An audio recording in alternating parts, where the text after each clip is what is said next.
Oke, assalamualaikum warahmatullahi wabarakatuh. Halo sahabat informan, balik lagi bersama saya Edi Aprianto di channel Ladang Informasi. Baiklah, sahabat, pada kesempatan kali ini saya akan memberikan info yang cukup menarik, yaitu akibat hukum jika polisi berkata kasar saat bertugas. Nah, untuk kalian yang belum subscribe, silahkan subscribe channel ini agar tidak ketinggalan info-info menarik dari channel Ladang Informasi. Nah, oke. Jadi pada beberapa hari yang lalu, seorang teman saya mendapatkan perlakuan yang kurang baik dari seorang anggota kepolisian, yaitu dengan berkata kasar terhadap teman saya ini. Nah, jadi teman saya ini bertanya, itu bagaimana urusannya? Apakah bisa dilaporkan, apakah bisa dihukum atau bagaimana katanya kan? Nah, di sini saya akan memberikan informasi jika seorang petugas kepolisian berkata kasar saat bertugas. Nah, polisi berkata kasar saat bertugas ya, berdasarkan hukumnya terdapat dalam pasal 19 Undang-Undang Nomor 2 Tahun 2002 tentang Kepolisian Negara Republik Indonesia. Dalam melaksanakan tugas dan wewenangnya, senantiasa bertindak berdasarkan norma hukum dan mengindahkan norma agama, kesopanan, kesusilaan, serta menjunjung tinggi hak asasi manusia. Nah, tindakan mengatakan kata-kata kasar termasuk ke dalam tindak pidana berdasarkan pasal 315 Kitab Undang-Undang Hukum Pidana.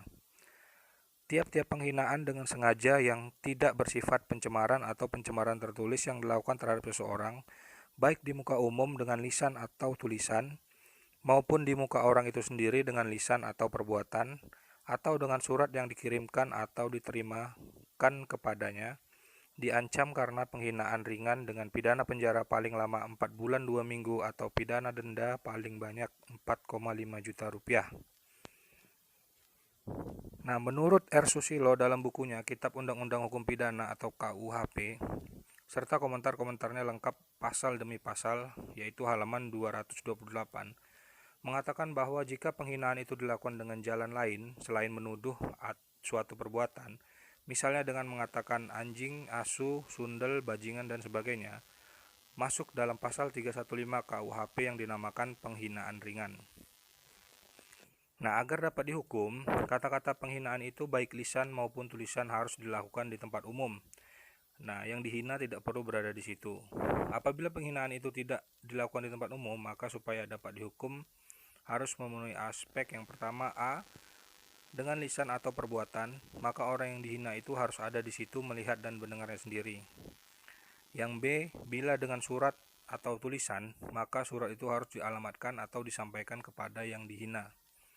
Nah, lebih lanjut lagi, R. Susilo menjelaskan penghinaan ringan ini juga dapat dilakukan dengan perbuatan. Menurut R. Susilo, penghinaan yang dilakukan dengan perbuatan seperti meludahi di mukanya, memegang kepala orang Indonesia, mendorong atau melepas peci atau ikat kepala orang Indonesia, demikian pula dengan sodokan, dorongan, tempelengan, dorongan yang sebenarnya merupakan penganiayaan.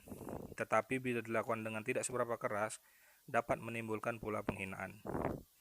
Lebih lanjut dijelaskan oleh R. Susilo, perbuatan penghinaan ringan disebut contohnya adalah A, di tempat umum mengatakan B adalah anjing. Meskipun B pada waktu itu tidak ada di situ dan tidak mendengar sendiri, tokoh A tetap dapat dihukum.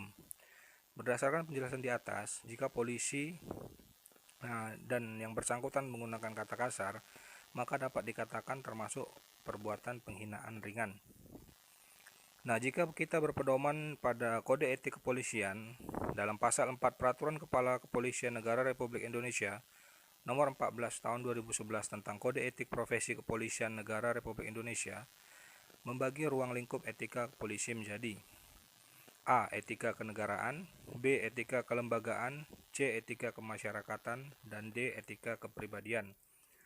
Nah, dari keempat etika di atas yang berkaitan dengan perilaku polisi yang berkata-kata kasar adalah termasuk etika kepribadian.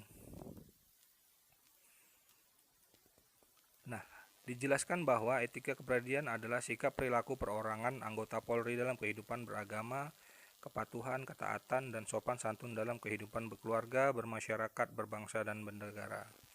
Etika kepribadian memuat pedoman perilaku anggota Polri dalam hubungan A. Kehidupan beragama, B. Kepatuhan dan ketaatan terhadap hukum, dan C. Sopan santun dalam kehidupan berkeluarga, bermasyarakat, berbangsa, dan bernegara.